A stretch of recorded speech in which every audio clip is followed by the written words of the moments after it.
जी बिस्मिल्लाहिर्रहमानिर्रहीम अस्सलाम वालेकुम वरहमतुल्लाहि वबरकातुह। उम्मीद करदा जी सारे भाई खैरियत नाल होणगे। अज दी जिहड़ी वीडियो है जानवरां दी फीड दे हवाले नाल है। फीड तो मुराद ये कि जानवर नूं जिहड़ी असीं प्रॉपर राशन दे रहे हैं उस हवाले नाल है, क्योंकि हर फार्मर सब्ज़ा चारा का इस्तेमाल कर ही रहा होंदा है। कोई तूड़ी इस्तेमाल कर रहा होंदा है, कोई नाल साइलेज इस्तेमाल कर रहा है, या कोई अपना जिहड़ा इस तो इलावा हे वगैरह दे रहा है, या किसी किस्म का भी कोई सब्ज़ा चारा गंदम कमाद वगैरह जिहड़ा ना अजकल चारे च इस्तेमाल कर रहे हैं। ये चूंकि रूटीन दी चीज़ां ने, इन्हां दे उत्ते भी डिस्कस करांगे। उस दे नाल असीं मेन जिहड़ा साडा अज दा टॉपिक है वो साडा वंडे दे हवाले नाल है कि साडे कुछ जिम्मेदार समझते हैं कि गंदम नाल दा वंडा कोई नहीं है। नो डाउट गंदम च बहुत अच्छी कार्बोहाइड्रेट्स है जिहड़ी ग्लूकोज च कन्वर्ट होंदी है, ग्लूकोज च एनर्जी च कन्वर्ट होंदा है। माल वास्ते सब नालों अच्छी चीज़ गंदम है, लेकिन गंदम का प्रॉपर तरीकाकार है इस्तेमाल करने का। और साडा जिमीदार जिहड़ा इहनूं इस्तेमाल किस तरीके नाल करदा है, वो नुकसान अपने कोल किहड़ा करदा है, तुहानूं नुकसान दिखाउण वास्ते तुहाडे नाल वीडियो शेयर कर रहे हैं। साडे कोल गोबर खड़ा है, ਇਹ ਤੁਸੀਂ गोबर के अंदर देखो भाई हुणां ने ਇਹ सारा ਦਾ सारा ਜਿਹੜਾ ਨਾ ਵਾਲਾ ਤੁਹਾਨੂੰ ਦਾਣਾ नजर आ रहा है।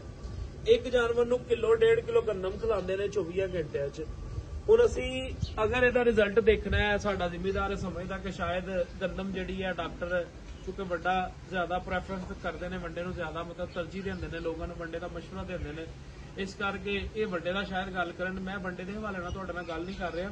मैं गल कर रहा कि तुसीं जिहड़ी चीज़ खिला रहे हो ना, तो नुकसान ते फायदा तुसीं देखो। अगर 24 घंटे तुसीं 1 किलो गंदम खिला रहे हो ना, तुसीं 5 दिन रेगूलर खिलाओ उन्होंने गंदम।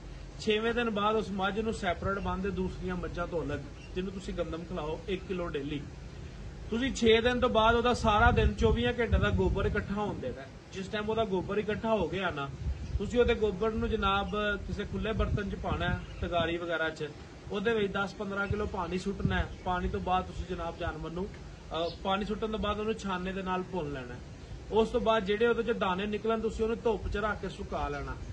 ਸੁਕਾਉਣ ਤੋਂ ਬਾਅਦ ਤੁਹਾਨੂੰ ਐਨਾਲਿਸਿਸ ਹੋ ਜਾਏਗਾ ਇਸ ਚੀਜ਼ ਦਾ ਕਿ ਤੁਸੀਂ ਕਿਲੋ ਖਿਲਾਈ ਸੀ। ਸੁੱਕਣ ਤੋਂ ਬਾਅਦ ਅੱਧਾ ਕਿਲੋ ਜਿਹੜੀ ਹੈ ਨਾ ਉਹ ਜਾਨਵਰ ਨੇ ਗੋਹੇ 'ਚ ਕੱਢੀ ਹੈ, ਤੇ ਅੱਧਾ ਕਿਲੋ ਜਿਹੜੀ ਹੈ ਉਹ ਜ਼ਾਇਆ ਹੋ ਗਈ। ਕਿਉਂਕਿ ਗੋਬਰ ਦੇ ਦੌਰਾਨ ਚੁੱਕਣ ਦੇ ਦੌਰਾਨ ਅਸੀਂ ਗੋਬਰ ਦੇ ਵਿੱਚ ਬਹੁਤ ਸਾਰੀ ਐਸੀ ਗੰਦਮ ਵੀ ਹੋਣੀ ਜਿਹੜੀ ਥੱਲੇ ਚਲੇ ਜਾਣੀ ਹੈ। ਉਹ ਡੇਰਿਆਂ ਦੇ ਉੱਤੇ ਅਮੂਮਨ ਲੋਕਾਂ ਨੇ ਮੁਰਗੀਆਂ ਰੱਖੀਆਂ ਹੁੰਦੀਆਂ ਨੇ, ਜਾਂ ਕਬੂਤਰ ਰੱਖੇ ਹੁੰਦੇ ਨੇ, ਜਾਂ ਐਸੇ ਪਰਿੰਦੇ ਆਉਂਦੇ ਨੇ, ਅੱਲਾ ਦੀ ਮਖਲੂਕ ਆ ਕੇ ਜਨਾਬ ਗੋਬਰ ਦੇ ਵਿੱਚੋਂ ਕਾਫੀ ਸਾਰੇ ਦਾਣੇ ਚੁੱਕ ਕੇ ਲੈ ਜਾਂਦੀ ਹੈ। ਉਹ ਤੁਸੀਂ ਇਹ ਸਮਝ ਲਓ ਕਿ अगर तुसी गंदम इस्तेमाल कर रहे हो तो गंदम की डाइजेस्टिबिलिटी जी है ना वो वंडे नालों बहुत पिछे है। वंडा अगर 80%, 75% या 70% डाइजेस्ट हो रहा है ना, तो गंदम जी है सिर्फ 30% या 35%, हद 40% तक एडजस्ट होंगी है। साडे कुछ भाई समझते हैं गंदम असी पका के खिला दीए। मैं गंदम के खिलाफ वीडियो नहीं बना रहा, क्योंकि गंदम का तरीकाकार जिहड़ा या तो उस तरीकेकार ते प्रॉपर आओ, ठीक है। गंदम जिहड़ी है वो हमेशा वंडे नालों घट हजम होंदी है, और गंदम वंडे नालों घट फायदा देंदी है। किस तरह घट फायदा देंदी है? तुसीं 1 किलो खिलाइए, 1 किलो दे विच अगर अद्धा किलो हजम कर रहा जानवर, या अद्धा किलो तो थोड़ी हजम कर रहा, तो जानवर उन्ने दे हिसाब नाल ही उन्हें हमेशा दुध वधाना है ना, या दुध उस हिसाब नाल देना। वंडा तुसीं 1 किलो खिला रहे हो, 800 ग्राम हजम हो रहा, तो 800 ग्राम हजम होने वाली चीज़ कदी भी जिहड़ी है पाइया नालों घट नहीं हो सकता, पाइया तो हमेशा वध ही होएगा।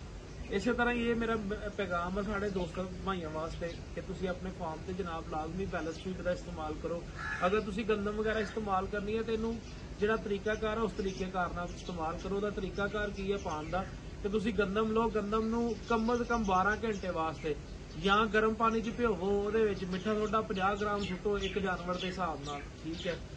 उस तो इलावा तुसी ਉਹਦੇ 'ਚ यीस्ट पाउडर सुटो, मेटाबोलाइट सुटो, ਜਿਹੜੀ खुराक ਦੀ उस दाने की फर्मेटेशन कर दे प्रॉपर तरीके नाल, ਤੇ ਤੁਸੀਂ ਫਰਮੈਂਟੇਸ਼ਨ ਉਹਦੀ ਹੋਈ ਜਿਹੜੀ ਹੈ 50% ਬਾਹਰ ਡਾਈਜੈਸਟ ਹੋ ਜੇ, ਤੇ ਤੁਹਾਡੀ ਅੰਦਰ ਜਾ ਕੇ ਜਾਨਵਰ ਕੋਈ 30-40% ਉਹਨੂੰ ਡਾਈਜੈਸਟ ਕਰਕੇ ਜਿਹੜਾ ਨਾ ਉਹ ਵੰਡੇ ਦੇ ਪ੍ਰੋਸੈਸ ਦੇ ਹਿਸਾਬ ਨਾਲ ਚਲਾ ਲੇ। ਅਗਰ ਤੁਸੀਂ ਆਪਣੀ ਖੁਰਾਕ ਨੂੰ ਬੈਲੈਂਸ ਕਰਨਾ ਹੈ ਤਾਂ ਤੁਸੀਂ ਬਿਹਤਰ ਇਹ ਹੈ, ਮੈਂ ਸਮਝਦਾ ਕਿ ਕਿਉਂਕਿ ਕਾਰਬੋਹਾਈਡਰੇਟ ਜਿਹੜੀ ਨੇ ਗੰਦਮ ਜਿਹੜੀ ਉਹ ਬੇਸਿਕਲੀ ਕਾਰਬੋਹਾਈਡਰੇਟਸ ਹੈ, और कार्बोहाइड्रेट्स कल्ले दे नाल तुसीं दुध नहीं लै सकदे। दुध वास्ते तुहानूं प्रोटीन की भी जरूरत है, फैट की भी जरूरत है, मिनरल्स की भी जरूरत है, वाइटामिन की भी जरूरत है। अगर सारियां चीज़ां तुसीं पूरियां करके फार्म से अपने जानवर को इस्तेमाल करोगे तो ही तुहाडा जानवर जिहड़ा ना बैलेंस दुध देगा। बैलेंस दुध तो मुराद है कि साडे अमूमन फार्मर एक कंप्लेन करते हैं, डॉक्टर साहब कल चंगा भला दुध सी यार, पिछले सूए चंगा भला दुध सी, हुण दुध नूं की बने, इस सूए मझ दुध नहीं दे रही। उहदे साडियां अपनियां गफलतां होंदियां, जानवर के अंदर कोई रोग बीमारी नहीं होंदी।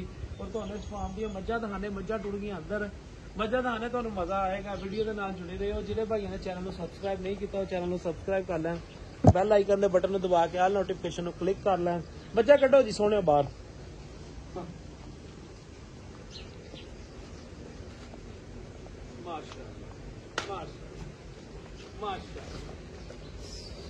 ਬਾਰ ਕੱਢੋ ਜੀ, ਬਾਰ ਕੱਢੋ। ਮਾਸ਼ਾਅੱਲਾ ਚੰਗੀ ਮੱਝ ਹੈ।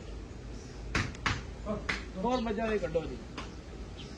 ਇਹ ਝੋਟੀ ਕੱਢੋ ਬਾਹਰ, ਬਿੱਲੀਆਂ ਅੱਖਾਂ ਨੱਕ ਬਾਹਰ ਕਰ। ਇਹ ਸਾਰੀ ਕਾਲੀ ਮੁਸ਼ਕਲ ਜਿਹੜੀ ਹੈ। ਚੱਲ ਅੰਦਰ ਵਾੜ ਵੀ ਘੱਟ ਕਮੀਰ ਪਾਇਆ। ਸ਼ਾਬਾਸ਼ ਮੇਰਾ ਪੁੱਤਰ। ਦੇਖੋ ਸਪਾਈਡਰਮੈਨ ਕਿਸ ਤਰ੍ਹਾਂ ਚੱਲ ਰਿਹਾ ਹੈ। ਝੋਟੀ ਦੇਖੋ ਮਾਸ਼ਾਅੱਲਾ ਹਾਈਟ ਵਾਈਜ਼ ਤਕਰੀਬਨ ਵੱਡੀਆਂ ਜਿੰਨੀਆਂ ਵੱਡੀਆਂ ਮੱਝੀ ਹੁੰਦੀ ਉਹਨਾਂ ਦੇ ਬਰਾਬਰ ਝੋਟੀ ਕੋਲ ਹਾਈਟ ਹੈ। ਤੇ ਅੱਗੇ ਮੇਰਾ ਖਿਆਲ ਹੈ ਕਿ ਗੱਬਨ ਛੱਬਨ ਕੋਈ ਨਹੀਂ, ਗੱਬਨ ਹੈ ਤੀਸਰੇ ਚੌਥੇ ਮਹੀਨੇ ਵਿੱਚ।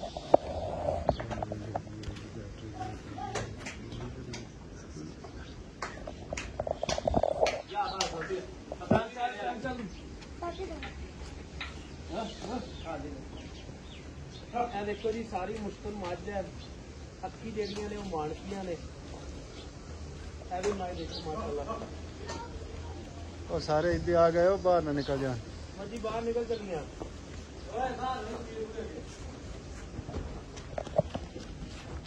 थोड़ी जी वीडियो मैं आप बनाना।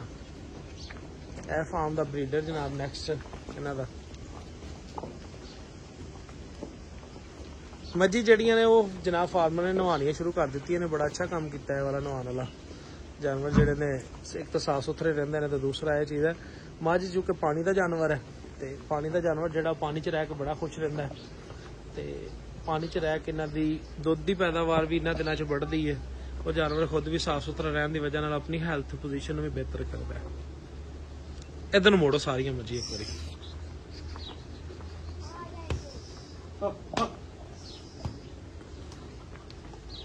मर्जी सारिया निकल आई।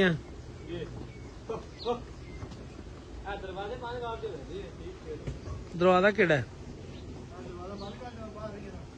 दरवाजा कली कली मैं टोरना है नू। छोटी देखो जी, किनवे सूए? दूसरे तीसरे?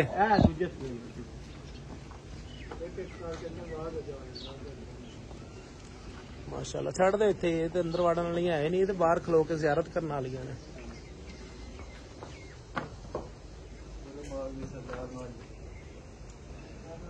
वैसे देखो ना किड्डियां मिठियां अखां ने है, किन्नियां मिठियां जिहियां गल्लां करन दी अखां नाल। पतला सिंग है, पुट्ठा टाक दी हड्डी जनाब, सारी थना दी बनावट, हवाने दी बनावट, सारी दी सारी मੱਝ माशाल्लाह बड़ी चंगी है।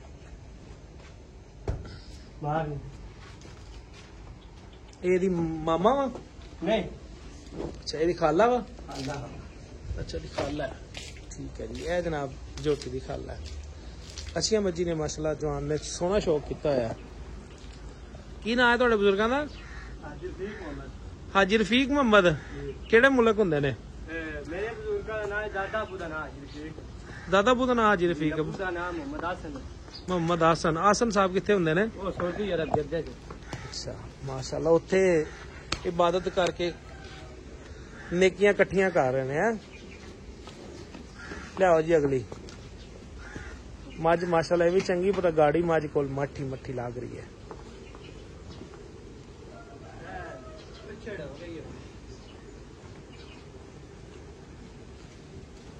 कितनी देर की सुई है? लियाओ जी अगली लियाओ हम मੱਝ। ओए गन्ने की सारी तबाही लाती तू। खलोया जरा, तेरे मैं कान बनाना इत्थे। आ जाओ कड्डो कड्डो।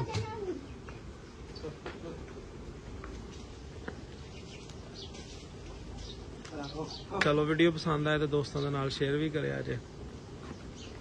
जनाब एडिटिंग मास्टर को नहीं है, डायरेक्ट वीडियो अपलोड करनी है, ठीक है। अगर पसंद आए तो बिल्कुल शेयर करो। सान ये कि जिन्होंने शौक होएगा साडी वीडियो देखने का, वो साडी शौक नाल देखेगा। और इंशाल्लाह दिल तो रिस्पैक्ट भी सब दी करांगे। देख सकते हो जी तुसीं।